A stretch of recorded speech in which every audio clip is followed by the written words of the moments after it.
Hello and welcome to episode 702 of the official EstablishTheRun.com podcast. My name is Adam Levitan. I am one of the co-founders here at ETR, and I have booked my first career colonoscopy. Yes, that's right. In just one short month, my asshole will be invaded. And the crazy part, well, perhaps seemingly crazy to you guys, is that I am doing this completely voluntarily. I don't really have any family history of colon cancer. I have no symptoms. I'm a bit below the recommended age to get screened. So I am paying out of pocket for this. It's not fucking cheap, but I'm paying out of pocket to do this. And I'm sure that many of you think that I am insane, hypochondriac, neurotic, etc. And you'd be absolutely right. But here's the deal.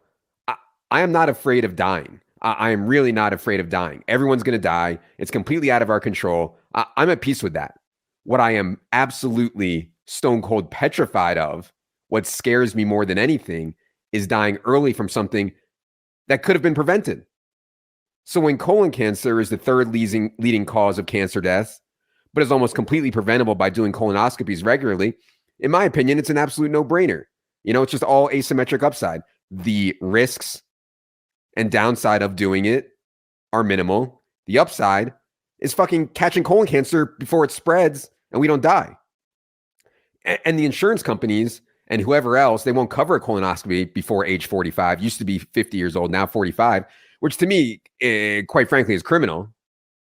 But, you know, they won't pay for it until you're 45. But it's clear that people at age 40 are showing up with this. So listen, I know everybody's bored. I could go on and on about this health stuff all day. I've become rather obsessed with it over the last 3 to 5 years. I'm not sure exactly why. I think it's all the health stuff is like part of this full-blown MLC, full-blown midlife crisis that I'm going through. I just see so clearly what's important now, and that's time. You know, it's making sure that I'm here for my kids. I'm here for my wife. I'm here for everyone at ETR who relies on me. So yes, I am 1000% convinced that this upcoming asshole invasion is the right move. And I figure we'll get some content out of it too. You know, the vasectomy trip report is one of our most downloaded podcasts ever. We'll see what we can come up with this time. All right, want to get to a few more things here. First, I'm sure you're wondering why we're doing a solo pod here in March. Don't normally do them in the off season. I know free agency is going on. Draft is coming up. Just a couple of reasons. First, on free agency, if we did a pod today, it would be out of date before we can even get it up, before you can listen. So when things settle down a little bit, Evan and I will do a pod series about everything that happened in free agency. Will be a lot. Stay tuned for that. And second, I just love doing these solo pods. You know, a ton of people have asked for some solo pods in the off season. Had a few things to get off my chest here today, so made some sense. Okay, so I'm sure some of you saw that Gary Hartman, who worked on both our NFL and NBA teams, is leaving ETR and the fantasy quote unquote industry. Would really encourage everyone to read Gary's note on Substack about his journey. Think it will hit home for a lot of us. The cliffs are basically, Gary has a kid now. He lives in Manhattan. He needed/wanted to get a real job, which did hit home for me because I was incredibly close to not being here, you know, hanging out with you all right now. Back in, God, I don't know, must have been 2010 or 2011. I was working at Roto World part-time, making roughly $0, playing live poker a ton to just make it work. I looked in the mirror one day and I was like, fuck, man, I got to do something here. So I decided to take the GMATs with the intention of going to business school and eventually gamble on stocks. Signed up for a GMAT Kaplan class, studied my ass off, took it, did well, was working on applications, and then a few things happened where I got a full-time offer from Roto World and could also just feel the DFS stuff starting to happen. So I never actually applied to any business schools. And look, I know no one cares about this. My point is just that we've all been in Gary's shoes, I think, because so much of life comes down to trade-offs. And everyone wants to work in sports. Well, not everyone, but I'm sure there's hundreds or thousands or tens of thousands or even hundreds of thousands of people in the United States or all over the world right now that want to work in sports. And I don't blame them. It's pretty fucking great. So many people would be loved to doing what Gary did and couldn't imagine leaving. But that's really the issue. I knew when I was at Roto-World, I knew that if I quit, there would be a line of thousands of dudes waiting to take my spot who could, quite frankly, probably have done it just as well as me. And so I would go in there every year at Roto-World, talk to the bosses, ask for a raise. They'd say, yeah, sure, here's 3% raise. When you're making $50K, a 3% raise isn't going to do too much. But I actually wasn't pissed. I wasn't resentful or anything. I was just happy to be getting paid at all to work in sports. And so that was just a trade-off. And the trade-off can also be, hey, we get to work in sports, but it's fucking hard / borderline impossible to live in Manhattan and have a family and work in sports or in any other super expensive city. I mean, I suspect almost everyone on our team at ETR could make more money in some other business outside of sports. They're just all so fucking smart. And in so many cases did leave really high paying jobs in the quote unquote real world to come to ETR. And that's because I think when practical, I think a lot of people get to a point where they realize we are on earth a short amount of time. We spend a ton of that time at work. Enjoying what you do for work is a privilege for sure, but it's a privilege and a goal that I think is worth striving for, even at the expense of maximizing income. So I know I'm rambling here. I just want to say thanks to Gary for all his work. Really appreciate all his contributions. Totally understand, and best of luck going forward. One other thing I want to get off my chest is this whole trend of everyone saying everything is rigged. I mean, it's fucking wild. It feels like an epidemic. People lose at something, I'll give examples of betting or even actual athletes, professional athletes losing games. And the response of the bettor or the player isn't, hey, I need to play better, or I need to make better projections. I need to improve my model. It's not, hey, I'm going to take my loss like a man. It's, that game was rigged. I got cheated. I didn't lose, and whine about it. Now, I want to be clear. Of course, there's some chance that refs are compromised. Of course, there's some chance players are compromised. I am very familiar with the Tim Donaghy stuff. I'm fascinated by it. I've read all the books about it. But we've reached the point now where people are just being completely off the rails with this stuff. Every time they lose, it couldn't possibly be my fault. It had to be fixed against me. And to me, that is just so pathetic, so weak, and it just keeps people from ever reaching their potential, the whole victim mentality. Even if there's merit to it, it's just a net negative mindset for people, I think. Now, in terms of the Rudy Gobert stuff and the NBA stuff that I tweeted about, everybody's response to me that they were all pissed off, oh, you're on the side of the leagues. What are you trying to cover up? People are like, Scott Foster, he had 134 calls to Donaghy. Of course he's rigging the games. I mean, I'm well aware. But think about it. No ref on the planet is under more scrutiny than Scott Foster ever since the Tim Donaghy thing. You really think that Scott Foster is fixing games now? I mean, that's the NBA's worst nightmare. They have to be all over Scott Foster. The only way the NBA's money train stops is if people don't trust that the games are on the up and up, that the games are true.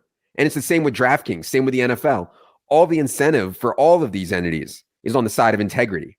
Even if DraftKings could rig a game with the NBA or with tennis or whatever, and they win 50 million, which is literally impossible. But even if you could rig a game and win 50 million, it still wouldn't be worth the risk for them. They are worth billions and billions of dollars. So when people say dumb shit like the NBA is in cahoots with the NFL about fixing games or props so that bettors lose, I mean, these people are just telling on themselves as stone cold brainless, in my opinion, of course. The other thing, and I hate to keep ranting about this, but the other thing that tilts me is when people like Rudy Gobert say things along the lines of sports betting is legal and very popular now. So yeah, games are rigged. Buddy. Legalization and regulation of sports betting makes it less likely than before that there are fixed games. Everything is monitored when it's legalized and regulated. These weird line moves on screen. And I emphasize on screen, not with bookies and tiny offshores, etc. But that stuff also ends up moving at legals regardless. And so it's so easy to catch. I mean, you can Google this Temple basketball thing. They got snap caught. So look, anytime we're gambling, our head needs to be on a swivel. Getting cheated in poker games, people using RTA or colluding against us in poker, unintentional stuff like Ethangate and DFS, refs like Donaghy getting compromised, players fixing games. I totally get it. It's out there. I'm not saying it doesn't happen, but I just don't think it happens as much as everyone wants to believe, i.e., every time they lose. And using this excuse crutch, I mean, maybe I'm a hardo, but I just don't think that's good for anyone. All right, one last thing I wanted to mention on the ETR side was our MMA launch. A lot of people reached out and asked me, why MMA? Obviously, we are very picky and selective about what sports we cover. The most important thing is to ensure that we have an edge, that we can actually help people with either data or takes or help them save time or projections, and hopefully all of the above.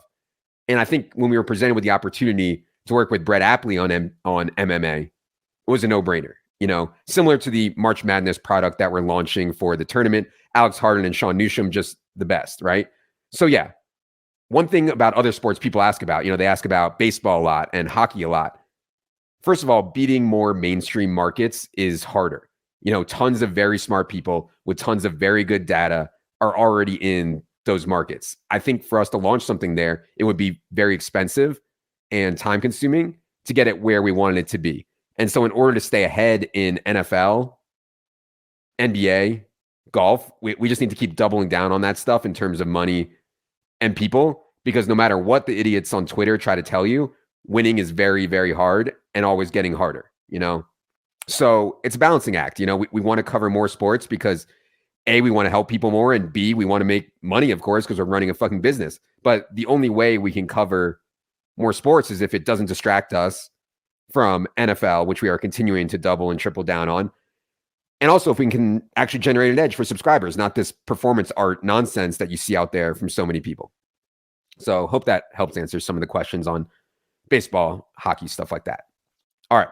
Need to get to listener questions, but before I do, another reminder that if you head to the site right now, you will find information on the products I just mentioned, the new MMA product, plus the March Madness DFS product. Obviously, golf and NBA are in full swing right now as well. So if you're interested in any of that, head to establishthorun.com. All right. Enough is enough. It is time for everyone's favorite portion of the program, listener questions. Bruce Luke, hit the theme music.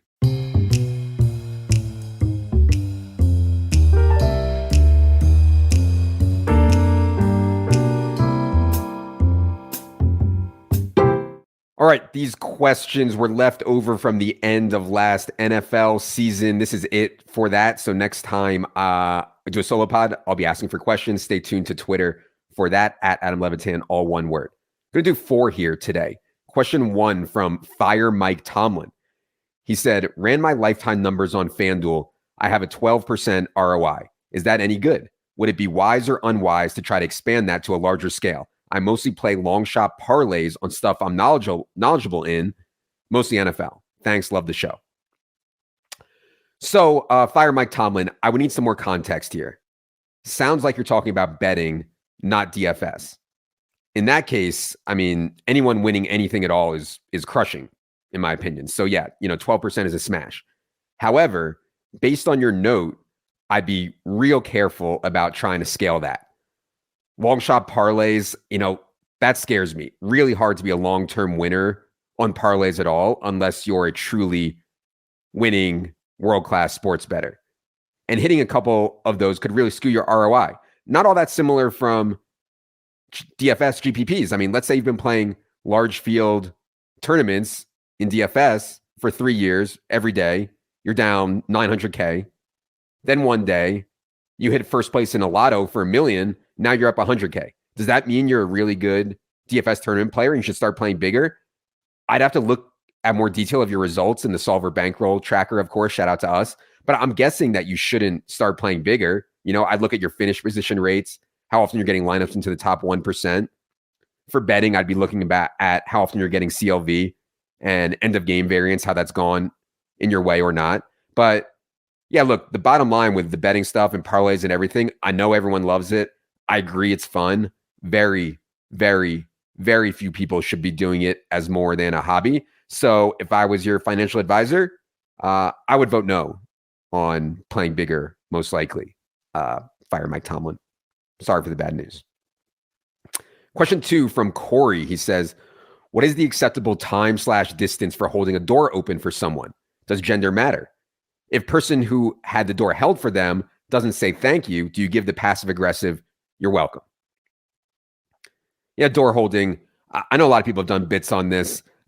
I always go above and beyond with the door holding. I mean, I'm such a terrible human when I can do little things that are easy, like say thank you, or ask someone in the service industry how their day is going, or give a couple bucks on top of a tip, on top of the 20% or whatever. To me, that's no-brainer stuff, because the big stuff, actually taking significant time, energy to actually go out of my way for other people, I mean, I'm terrible at that.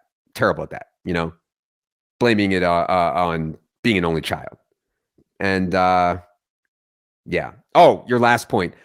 I'm not going to be a bean counter on thank yous, man. They don't say thank you. That's cool. When I hold the door, they don't say thank you. That's cool. It's all good. You never know what kind of day someone else is having. They may not have the privilege of telling dick jokes on the internet every day, so never know.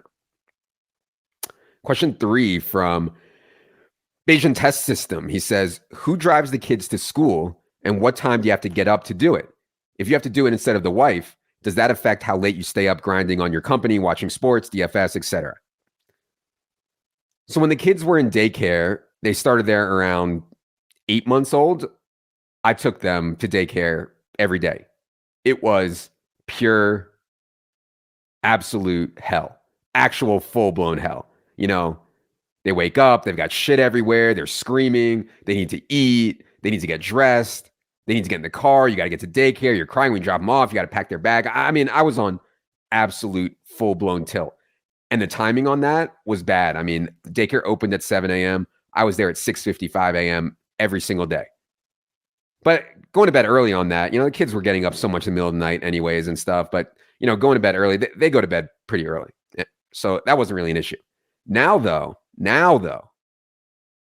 kids are 9 and 6, both ride the bus, to a local public school with all their friends from the neighborhood. They can just walk down to the bus stop, some real peak suburban shit. I'm honestly usually still in bed when they leave the house, probably not setting the best example there, but yeah, they're just the best now. They're so self-sufficient and fun to be around. You just got to get through those first 3 or 4 years of utter hell. And in terms of staying up late for sports, just can't recommend getting off the East Coast enough for so many reasons. But since I moved to Mountain Time, it's just infinitely better for sports. NBA starts at 5 p.m. NFL starts at 11 a.m. on Sundays. It's just so much better. Highly recommend it. Question 4, last question we're going to do today, comes from Dragon. He says, my Dynasty League has decided to start over because I have a juggernaut, partially from taking advantage of people who are clueless.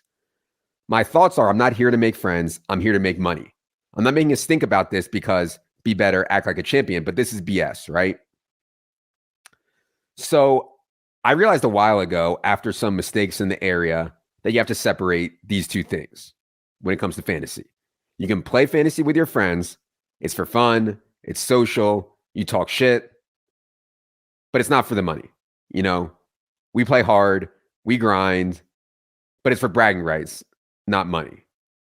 And then when you want to play for money, you play against strangers or maybe acquaintances. And that didn't always used to be a thing. When I was a kid, the only action against strangers was the USA Today phone-in salary game. But obviously now there's unlimited action against strangers in Dynasty, Best Ball, Redraft, DFS, whatever. I mean, you can play for pretty high stakes in all those disciplines. So yeah, obviously starting a Dynasty League over because someone is too good is some truly weak, truly pathetic shit. I'd probably do the colonoscopy with no anesthesia before I admitted someone was so good that we have to start over. But also maybe you do want to start over and have a different attitude about it, where it's not about the money. You're hanging out with your friends and you're not trying to rip them off in trades, etc. All right. That is going to do it for this rare off-season solo pod. Appreciate you all tuning in. We'll be back with Silva soon to talk all free agency fallout. Oh, last thing.